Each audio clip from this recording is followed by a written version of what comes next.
ต่อไปนี้เพื่อเป็นทิศทางให้บรรดาสหายบรรดาทานสมาชิกสภาแห่งชาติได้ประกอบความคิดความเห็นข้าพเจ้าขอมีบางคำโจจิ้มต่อบทรายงานของรัฐบาลก็คือการประกอบความคิดความเห็นของผู้ต่างหน้าคณะประจำสภาแห่งชาติต่อไปนี้เป็นว่าผ่านรับฟังการรายงานของรัฐบาลเสนอโดยนายกรัฐมนตรีสอนชัยศรีพนนท์นั้นเกี่ยวกับแผนพัฒนาสังคมแผนงบประมาณแห่งรัฐแผนเงินตรา5 ปีครั้งที่ 9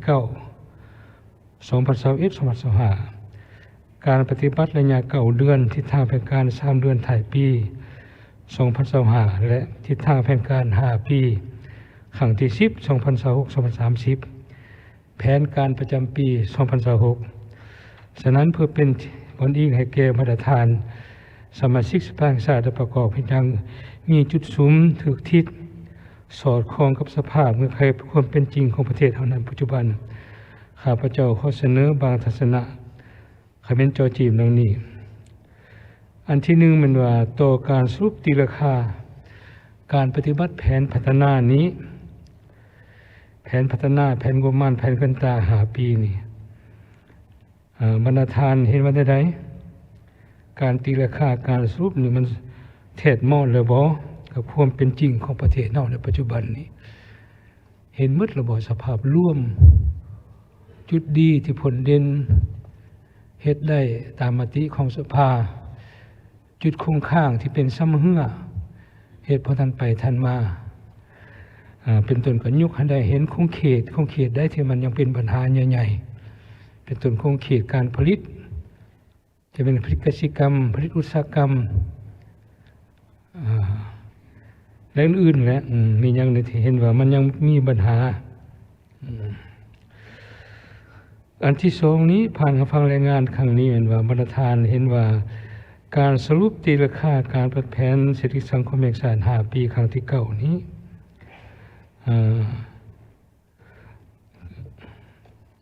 เป็นอะไรเนาะให้เนาะเป็นอะไรเป็นต้นคือข้าพเจ้าได้ว่าออกมาแล้วนับทั้งวิสัยทัศน์ทิศทางต่อไปนี้เป็นต้นวิสัยทัศน์พัฒนา2030ยุทธศาสตร์ระยะ10 ปี 2016-2025 โดยเฉพาะการปฏิบัติแผนการ5 ปีครั้งที่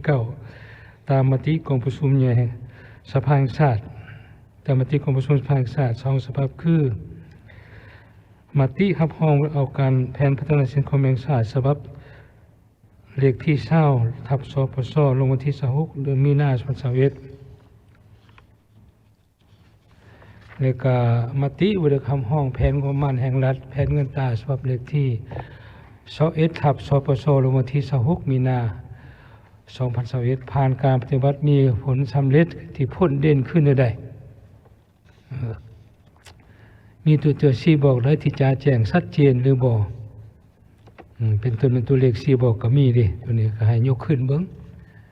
สิ่งที่รายงานวังนี้นี่กี่แท้เหมาะหรือบ่เหมาะบ่อยู่ท้องถิ่นพวกสหายเป็นจังไดได้ตามนั้นหรือบ่หรือบ่ได้ตามนั้นก็ขอให้ยกขึ้นเหตุผลได้เป็นจังได๋เหตุผลบ่ได้มีหยังแน่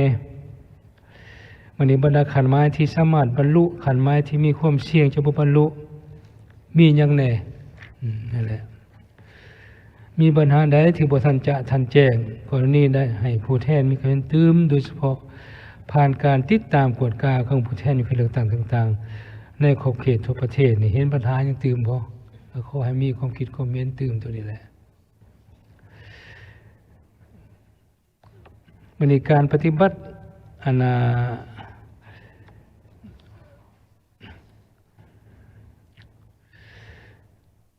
อันนี้เป็นว่านั้นวันนี้การปฏิบัติแผนพัฒนาสังคมแห่งชาติแผนงบประมาณแผนเงินตราปีประจำปี2025นี่เด้เป็นจังไดเป็นจังไดเห็นจุดไหนที่เฮ็ดได้ดีเฮ็ดได้ดีเป็นต้นการเก็บและรับบ่การคุ้มครองรายจ่ายบ่หรือมาตรการควบคุมเรื่องอัตราแลกเปลี่ยนเงินเฟ้อการปล่อยสินเชื่อบ่ต่างๆมันเป็นจังได ดีจุดใดอ่อนจุดใดแน่ที่ยังจะต้องเบิ่งขึ้นมันแจ้งตื่มตัวนี้นะแล้วก็หรือว่าการให้สินเชื่อแก่ธุรกิจขนาดน้อยขนาดกลางนี่อันนี้เขาก็บอกกันมาหลายแล้วโอ้โหปฏิบัติตัวจริงมันเป็นได้แท้อันนี้ก็ขอให้ทางพี่ยกขึ้นตื้มหรือคุดขนแห่ธาตุคงเขตคุดขนแห่นี่มันพวงผลเด่นเด้รักษาสิ่งแวดล้อมแล้วบ่ทำลายธรรมชาติแล้วบ่หรือว่าการลดปริมาณบริษัทที่อ่อนนั่นแหละซี่นะเขตซี่นะแล้วมีการปรับปรุงหันเปลี่ยนในเสบ่ตามบทรายงานของท่านนายกก็ได้เว้าแล้วเมื่อกี้นี่ก็ได้แต่ความเป็นจริงเป็นจังได๋ได้คือดังกล่าวได้หรือบ่หรือว่ายังบ่ทันไปทันมาเถื่อคงเขตได้บ่ทันไปทันมาก็ขอให้ยกขึ้นเพื่อเห็นตัวอย่างเพื่อจะแก้ตัวจริงหลายขึ้นในปัญหานี้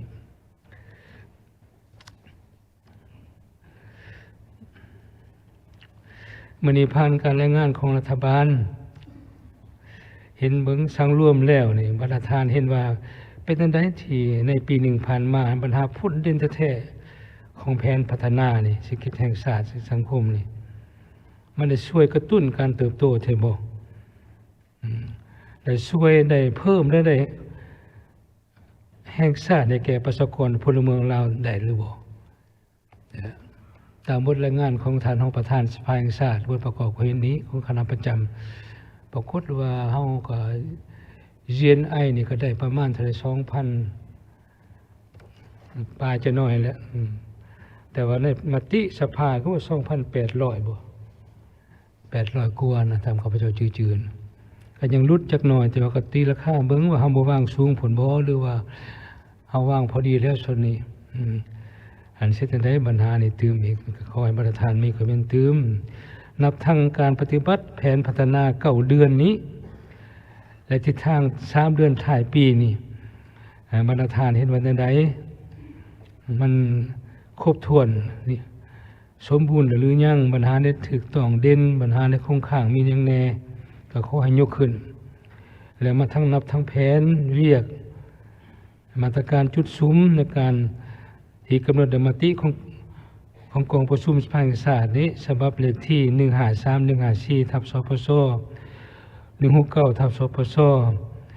ประธานผู้แทนคิดว่ายังมีปัญหาใดที่ยังบ่ทันแจ้งนี่ก็จะให้ท่านเพื่อให้รัฐบาลก็คือท่านนายกชี้แจงตื้มอธิบายตื้มนั่นแหละเพราะว่าในท้ายของการประกอบความเห็นนี่สิมีการรับฟังกันตอบคำซักถามของประธานสมาชิกรัฐบาลและสุดท้ายจะมาทันจะมาชี้แจงตื้มในปัญหานี้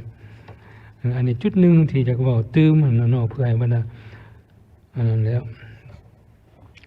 วันนี้ตัวแผนพัฒนา5 ปี 2026-2030 นี่แหละโดยรวมแล้วเขาก็ประกอบความคิดความเห็นแล้วคงไปคงมาแล้วผ่านมาเนี่ยปัจจุบันนี้ก็ยังอยู่มีปัญหาจักหน่อยมันว่าคำขวัญเนี่ยเขาเป็น5 ปีนี่เป็นจังได๋ผู้กุดมจิตใจรักชาติได้พัฒนาอย่างแข็งแรงตั้งหน้าสร้างกิจการเป็นเจ้าตนเองนำใช้ทุกทางแห่งอย่างมีประสิทธิผลพัฒนาสิ่งสังคมตามทิศว่องไวสีเขียวและยุ่งยงอันนี้คำควรนี่ได้แล้วบ่เหลือบ่นี่จะตื้มตัวได้บ่อยากตัดออกตัวได้บ่ก็ขอให้มีคอมเมนต์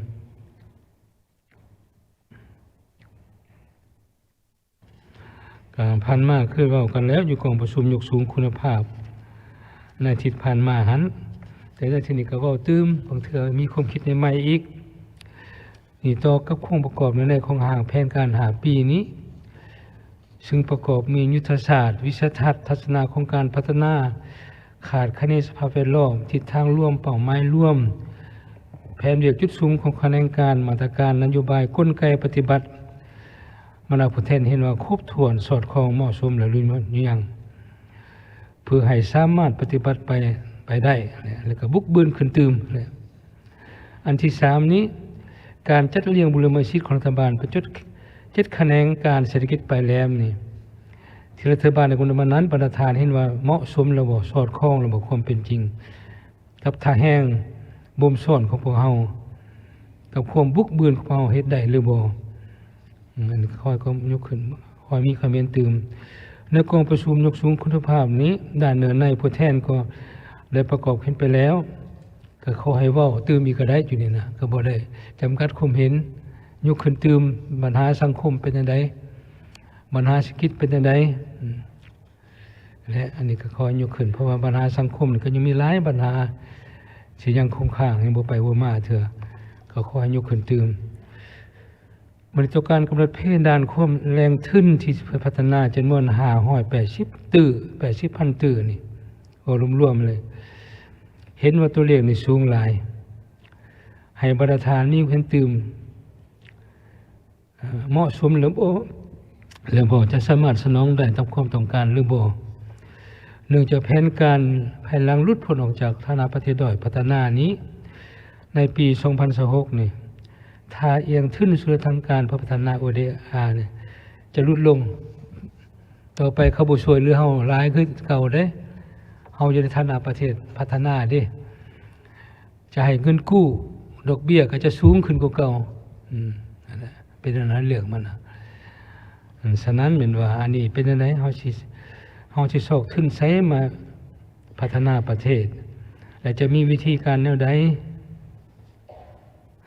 อันที่หนึ่งเขาก็ยังมีนี่มีสินอยู่ในสภาพปัจจุบันนี่ฐานะเขายังมีข้อยุ่งยากอยู่อันที่สองนี่ก็บ่ให้กู้ยืมหลายเกินไปลดผ่อนความเสี่ยงในตอนอ่านเฮาใช้แต่แน่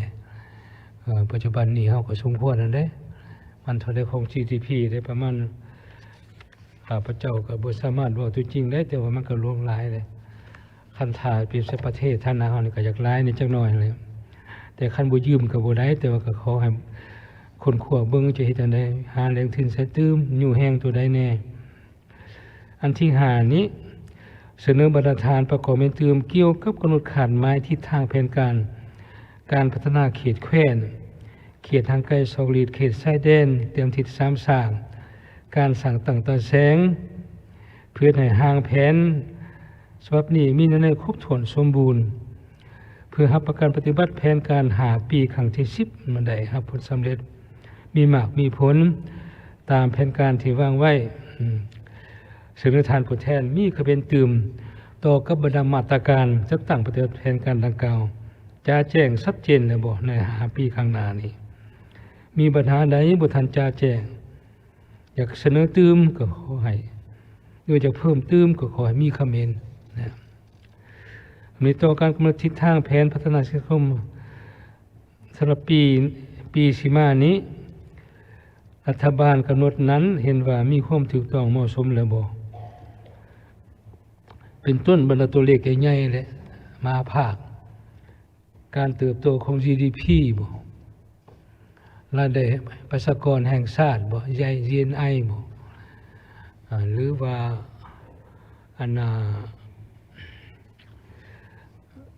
อัตราเงินเฟ้อบ่คลังสมองเงินตราต่างประเทศบ่นี่และตัวเลขสำคัญได้อย่างใดฐานะหนี้สินบ่อันต่างๆหมดน่ะเป็นจังได๋ตัวนี้น่ะแน่นอนในบทรายงานข้าพเจ้าก็บ่ทันเห็นแต่บทรายงานละเอียดคือสิเห็นอยู่คือสิมีอยู่หั่นแหละมาตรฐานอ่านเบิ่งเพราะว่าตามจิตใจสีนำของศูนย์กลางนี้ว่าการเติบโตก็จะให้บุกบืนขึ้นตื่มมันแหละบุกบืนขึ้นตื่มปัจจุบันประมาณคือว่าเฮา4เนาะต่อไปสุดหน้าเป็น5 6บ่เลยครับพระเจ้าก็บ่จื้อข้างใน GDP นี่สิได้บ่หรือบ่นี่ก็บุกบืนขึ้นตื่มนับทางการพัฒนาชนบทเลยบริการกำหนดทิศทางแผนการพัฒนาสังคมปี2026เราเป็นอย่างนั้นเนาะแล้วเป็นปีทำอิฐอีกโครงการปฏิบัติแผนการ5ปีที่10นี่แผนบรรลุตามแผนนี่ที่วางไว้อยากให้มาตรฐานนี่คิดเบิ่งจะซุ้มเสปัญหาใดก่อนจะควรมีมาตรการใดเพิ่มเติมอยู่ในเพิ่นกำหนด7คะแนนการปลายแหลมมีแล้วตัวนี้จ้าแจ้งแล้วได้นี่เฮานี่ใน7คะแนนการปลายแหลมก็เริ่มต้นปฏิบัติปี2026นี่แล้วได้สิปฏิบัติพร้อมกันบ่หรือว่าจังได๋ส่วนการพัฒนาเขตแขวงมันก็มีอยู่เด้ เขตภาคเหนือนี่มีหยังเขตภาคกลางมีหยังเขตภาคใต้มีหยังในบรรดาเขตอุตสาหกรรมดิมันก็เริ่มต้นเป็นเป็นแนวมีเลยตกลงเป็นนโยบายเมื่อแล้วตัวอย่างเขตอุตสาหกรรมอมตะอยู่ภาคเหนือนี่ก็พวกจะดำเนินแล้วอยู่ภาคกลางภาคใต้มันก็มีเขตหมดแหละทางนับทางเขตเศรษฐกิจพิเศษบ่นับทางอันนี้เส้นข้าพเจ้านะอยากให้มีการจอดจีนตื้มอันนี้สิปรับปรุงให้มันดีก็ขอให้เสนอเพราะว่าบทรายงานของบรรดาภาคส่วนต่างๆก็เห็นปัญหานั้นปัญหานี้ดีแล้วทั้งหมดนั้นเป็นการจอดจีมของคณะประจำต่อบทรายงานของรัฐบาลเสนอให้บรรดาฐานมีเห็นตื้มกับบทรายงานของสายห้องประธานสมมาตรบางกี้นี้ก็ยกขึ้นว่ามีเก้าตัวเลขตัวเลข4วัดนะซึ่งต่อไปนี้มันจะบริรายงานบริเขียนบัญญัติในมติของกองประชุมสภาอันมี6ตัวเลขจะบริบัญญัติหักษาจะ3ตัวเลขเท่านั้นก็คอยบรรทานมีเห็นเบิ้งอันนี้มันการเสนอของรัฐบาลเพราะมีบางตัวเลขมันก็บ่เหมาะสมปานใดมันเป็นตัวเลขละเอียดอ่อนหลายจะเป็นรายงานประกาศหมดให้เขาฮู้หมดนะอันนี้ก็ขอให้และมีเห็นบ่รู้เหมาะสมบ่นี่หรือว่าบ่เหมาะสมใน6ตัวเลขเพิ่นว่าบ่ให้รายงานนี้บ่ให้เขียนใส่นี้อาจจะรายงานใดรายงานอยู่ในภายในคณะประจำบ่หรือรายงานใดรู้แต่บ่ได้บัญญัติไว้อยู่ในมติหับห้องของกองประชุมสมัยสามัญต่างๆของสภาแต่ว่าอาจจะรายงานใดแต่บ่ได้มันบัญญัตินี่ก็คิดเบิ่งตัวนี้แต่ว่าสิรายงานแบบนี้บ่หรือว่านี่ใช้รายงานแต่คณะประจำเท่านั้นคณะประจำสภาจะฮู้แต่ว่ากองประชุมทั่วไปอาจจะบ่ได้ฮู้อันนี้ก็จุดนึงอยากเสนอให้ประกอบความคิดความเห็นเบิ่งเพื่อจะได้พิจารณามื้อนี้เพื่อจะเป็นมติของกองประชุมได้บรรดาสหายได้เอานั่นแล้วอยากจอจีมเป็นทิศใหญ่ๆที่สังรวมแม่นั้นเลยนอกจากคำจอจีมของข้าพเจ้านี้ถามบรรดาทานสมัยสุภาพชาติเห็นปัญหายังตื้มมีข้อเสนอยังตื้มก็ขอให้เสนออย่างกุ้งไปกุ้งมาแล้วต่อคณะประธานของประชุมเพื่อจะได้ชี้นำปรับปรุงคันมีได้ทีมันบ่ทันจะทันแจ้งบ่ทันครบถ้วน